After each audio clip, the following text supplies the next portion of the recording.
Assalamualaikum warahmatullahi wabarakatuh.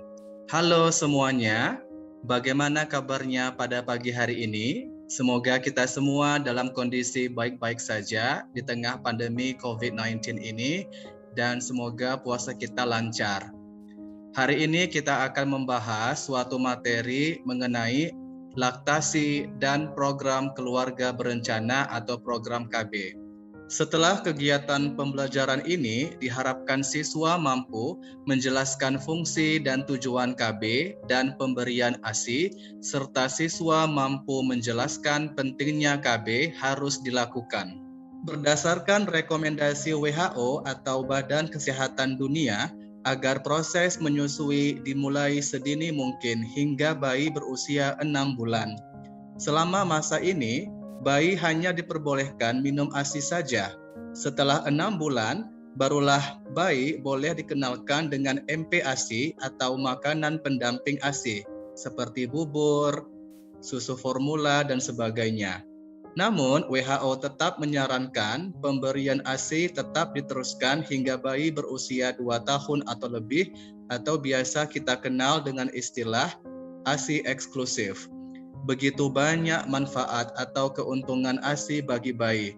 Salah satunya adalah bahwa ASI mengandung kolostrum, yaitu cairan bening keemasan yang sangat penting untuk imun atau daya tahan tubuh pertama bayi. Selain itu, ASI juga mengandung berbagai nutrisi penting yang diperlukan bayi untuk tumbuh dan berkembang dengan baik, khususnya di masa 6 bulan pertamanya. Nah, hari ini kita akan membahas tentang konsep laktasi.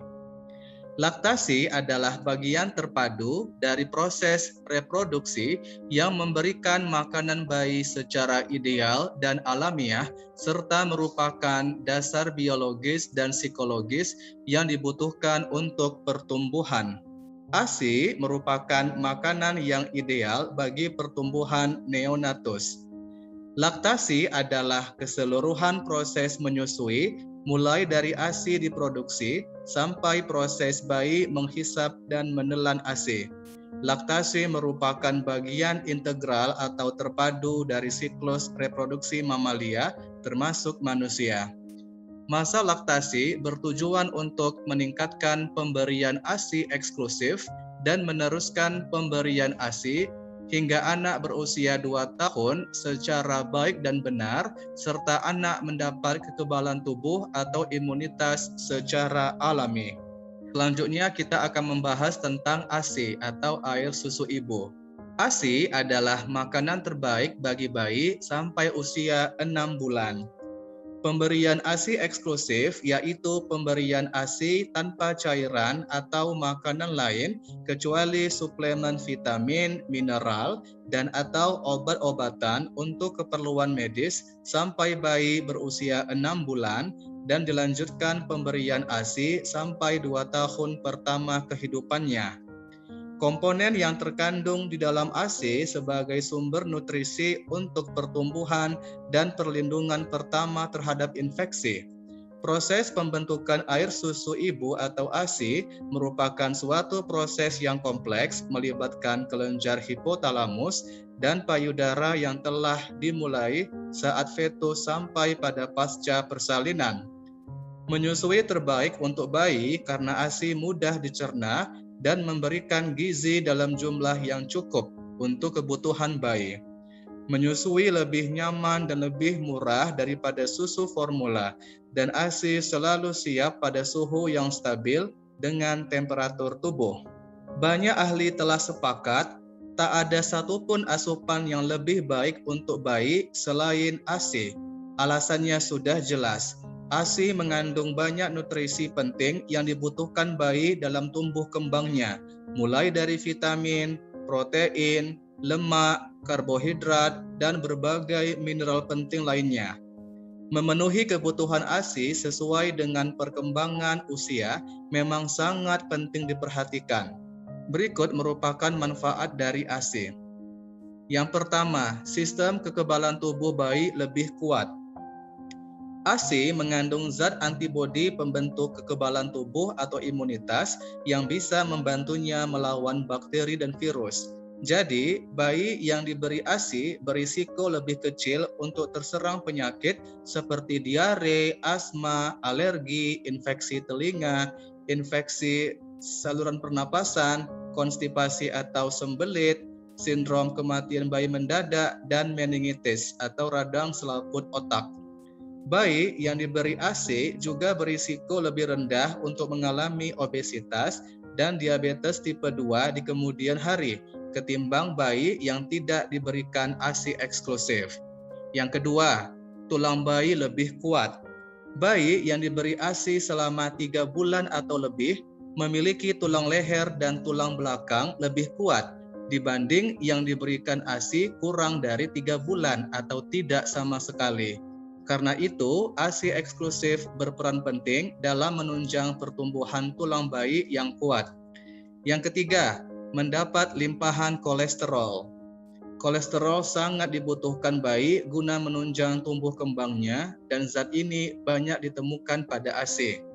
Selanjutnya, mengurangi risiko terjadinya sindrom kematian bayi mendadak atau SIDS. ASI eksklusif mampu mengurangi risiko terjadinya sindrom kematian bayi mendadak saat tidur. Penelitian menunjukkan bahwa pengaruh ASI dalam mengurangi risiko terjadinya SIDS baru akan terlihat jika ASI diberikan secara eksklusif minimal 2 bulan. Selanjutnya, mengurangi perdarahan atau blooding. Hormon oksitosin yang keluar saat menyusui juga dapat membantu rahim atau uterus berkontraksi. Hal ini bisa mengurangi risiko perdarahan rahim usai persalinan, sekaligus mempercepat kembalinya bentuk rahim seperti sebelum hamil. Dan terakhir, risiko terkena kanker menurun. Menyusui bisa mengurangi risiko terkena kanker payudara dan kanker ovarium. Namun, menurut sejumlah penelitian, semakin lama menyusui, hal ini kemungkinan terjadi karena menyusui bisa menekan produksi hormon estrogen. Jadi ini merupakan manfaat atau keuntungan dari ASI. Kita membahas tentang kandungan nutrien dari ASI. Kelenjar mamae atau kelenjar susu berada di lapisan kulit dan menyekresikan campuran lemak, protein, dan karbohidrat yang dikenal dengan air susu. Ini merupakan kandungan dari ASI. Paling banyak adalah air sebesar 88%, sisanya adalah lemak sebesar 3,8%, protein sebesar 0,9%, laktosa sebesar 7%, dan lain-lain sebesar 0,2%. Kolostrum adalah zat kekebalan untuk melindungi bayi dan berbagai penyakit, terutama diare. Kemudian protein, vitamin A, karbohidrat, dan lemak, yaitu sesuai kebutuhan gizi bayi pada hari-hari pertama kelahiran. Jadi pada hari-hari pertama kelahiran, bayi sangat membutuhkan adanya protein, vitamin A, karbohidrat, dan lemak. Kemudian ada taurin, yaitu suatu zat yang berfungsi sebagai neurotransmitter dan proses pematangan otak. Ada juga docosahexaenoic acid atau DHA dan arachidonic acid atau AA atau suatu zat dalam pembentukan sel-sel otak yang optimal. Kemudian imunoglobulin yang berfungsi dalam melumpuhkan bakteri patogen atau bakteri yang dapat menimbulkan berbagai macam penyakit. Kemudian ada laktoferin, yaitu komponen zat kekebalan tubuh atau imunitas. Ada juga lisozim, yaitu enzim yang melindungi bayi terhadap bakteri Escherichia coli dan Salmonella. Dan terakhir ada juga faktor bifidus yang menunjang pertumbuhan bakteri Lactobacillus bifidus yang menjaga flora usus pada bayi. Nah, sekarang kita akan membahas tentang program keluarga berencana atau biasa kita kenal dengan program KB. Nah, setelah kegiatan pembelajaran ini, diharapkan siswa mampu menganalisis program keluarga berencana sebagai upaya meningkatkan mutu sumber daya manusia atau SDM. Nah, kita akan membahas tentang pengertian dari KB. KB adalah singkatan dari keluarga berencana. Menurut Kamus Besar Bahasa Indonesia, Maksud daripada ini adalah gerakan untuk membentuk keluarga yang sehat dan sejahtera dengan membatasi kelahiran. Keluarga berencana adalah usaha untuk mengukur jumlah dan jarak anak yang diinginkan.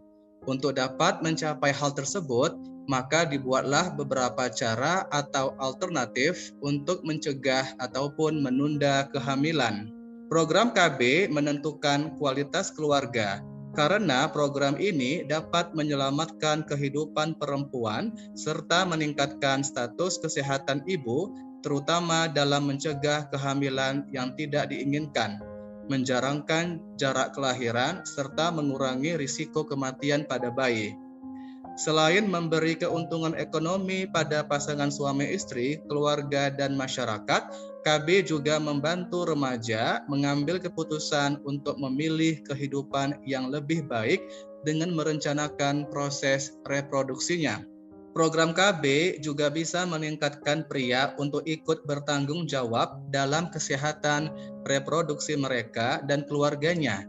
Ini merupakan keuntungan atau manfaat seseorang mengikuti program KB atau keluarga berencana. Program keluarga berencana atau KB mempunyai banyak keuntungan. Salah satunya adalah dengan mengonsumsi pil kontrasepsi yang dapat mencegah terjadinya kanker uterus dan ovarium. Bahkan dengan perencanaan kehamilan yang aman, sehat, dan diinginkan merupakan salah satu faktor penting dalam upaya menurunkan angka kematian pada ibu atau kematian maternal. Ini berarti program tersebut dapat memberikan keuntungan ekonomi dan kesehatan. Pengaturan kelahiran memiliki benefit atau keuntungan kesehatan yang nyata.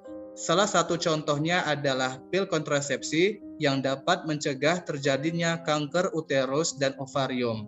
Penggunaan kondom dapat mencegah penularan penyakit menular seksual atau PMS seperti HIV/AIDS. Meskipun penggunaan alat atau obat kontrasepsi memiliki efek samping dan risiko yang kadang-kadang merugikan kesehatan, namun demikian, benefit penggunaan alat atau obat kontrasepsi tersebut akan jauh lebih besar dibanding tidak menggunakan kontrasepsi yang memberikan risiko kesakitan dan kematian pada ibu. Berikut berbagai manfaat menjalankan program KB atau keluarga berencana. Yang pertama, mencegah kehamilan yang tidak diinginkan, mengurangi risiko aborsi atau pengguguran kandungan, mengurangi angka kematian pada bayi, membantu mencegah penyakit AIDS, menjaga kesehatan mental keluarga, serta menurunkan angka kematian maternal atau angka kematian pada ibu. Selanjutnya kita akan membahas tentang jenis-jenis kontrasepsi. Perlu kamu lihat gambar ini. Nah, ini merupakan jenis-jenis kontrasepsi, yaitu ada penutup serviks, ada kondom pada pria, diafragma, pil KB, spermisida, pelumas, dan kondom pada wanita.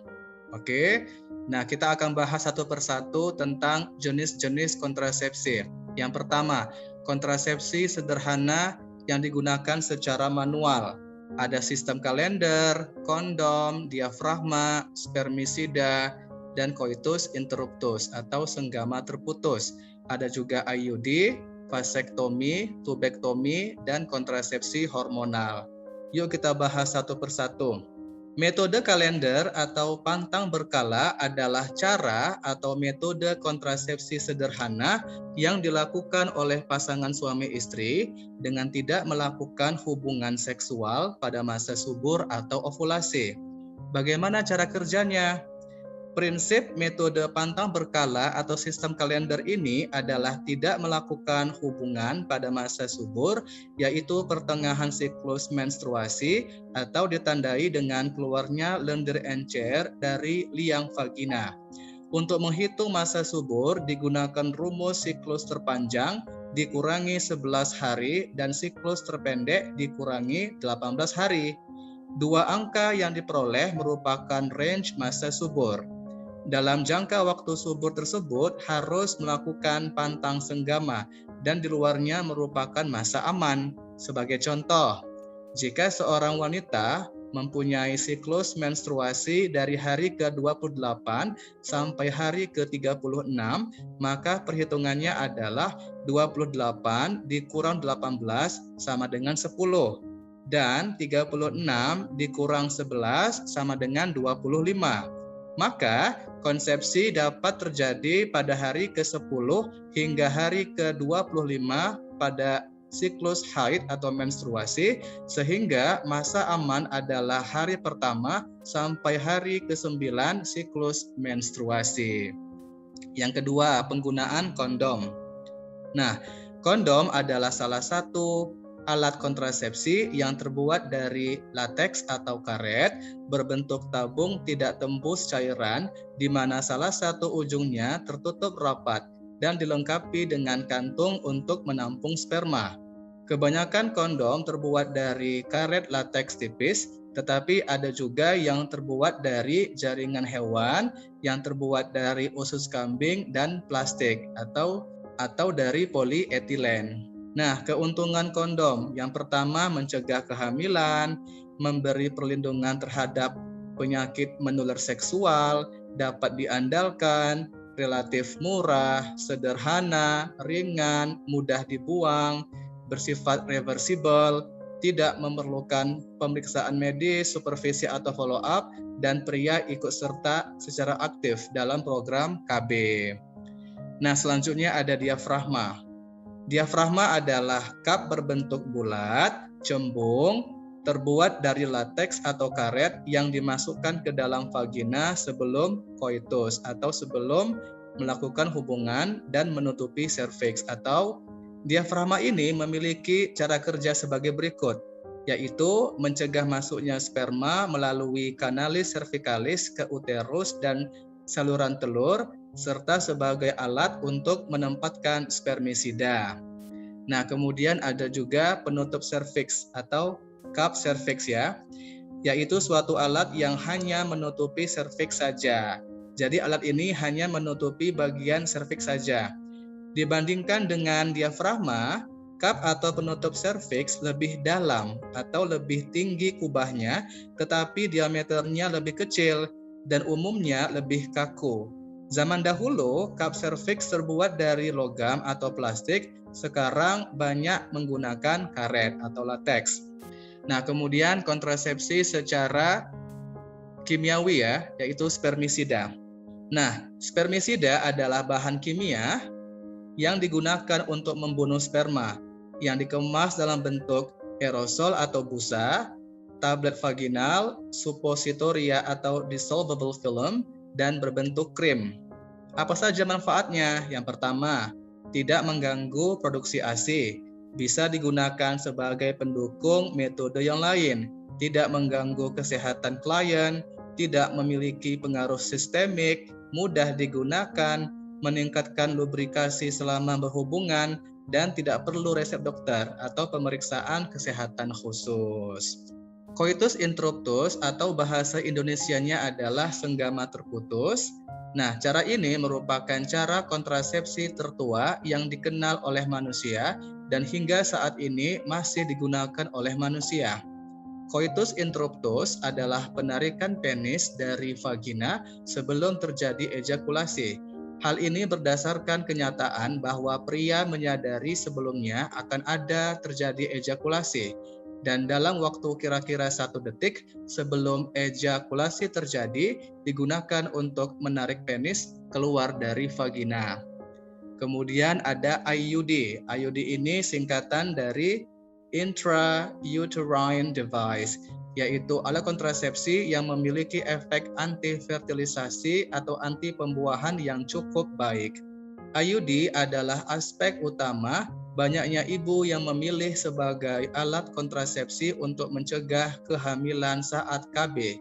Jenis alat kontrasepsi ini berbentuk seperti huruf T dengan metode pemasangannya dimasukkan ke dalam rahim atau uterus. IUD terbuat dari bahan dasar hormon yang akan melepaskan hormon progestin dengan tujuan menghambat ovulasi. IUD biasanya dapat berfungsi selama 5 tahun mulai dari awal pemasangan. IUD merupakan alat kontrasepsi yang dipasang dalam rahim yang relatif lebih efektif bila dibandingkan dengan metode pil, suntik, dan kondom. Bagaimana cara kerja pemasangan IUD ini?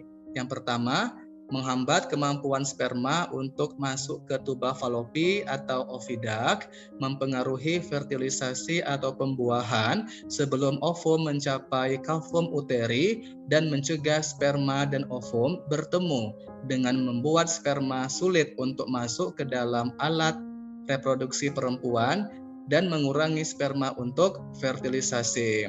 Yang singkat dan tidak memerlukan anestesi umum, tidak memerlukan bius umum. Vasektomi adalah prosedur klinis untuk menghentikan kapasitas reproduksi pria dengan jalan melakukan pemotongan atau pemutusan pada vas deferens sehingga jalur transportasi sperma terhambat dan proses fertilisasi tidak terjadi di ovum.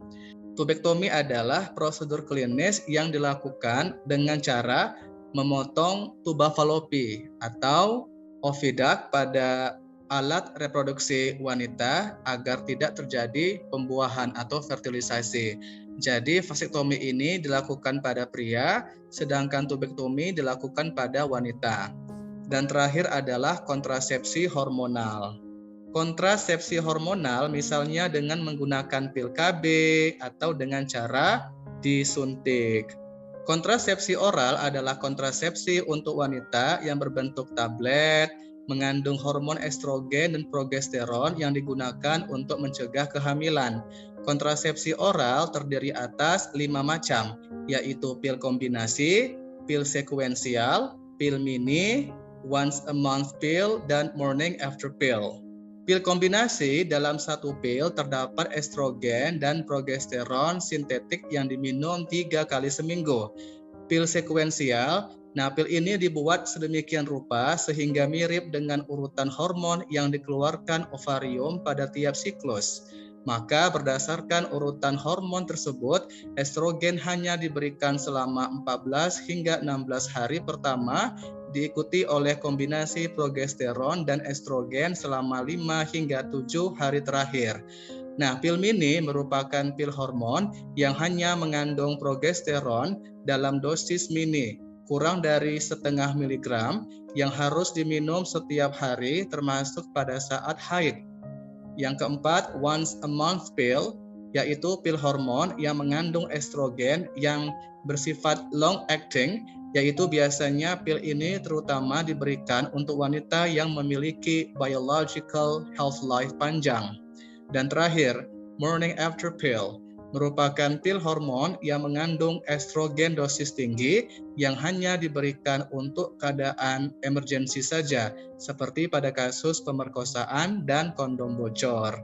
Kontrasepsi dalam bentuk suntikan atau injeksi, yaitu cara untuk mencegah terjadinya kehamilan dengan melalui suntikan yang mengandung suatu cairan berisi zat berupa hormon estrogen dan progesteron ataupun hanya progesteron saja untuk jangka waktu yang tertentu.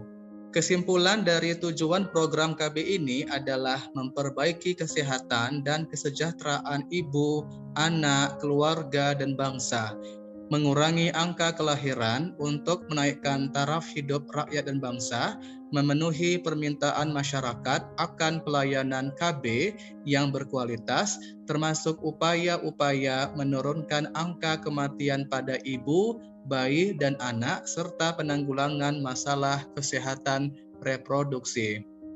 Demikianlah pembahasan materi laktasi dan program keluarga berencana untuk pertemuan kali ini. Apabila ada pertanyaan atau respon dari siswa-siswi sekalian, silakan dilontarkan pertanyaannya di kolom komentar. Terima kasih atas perhatiannya. Wassalamualaikum warahmatullahi wabarakatuh. Sampai jumpa pada pertemuan berikutnya.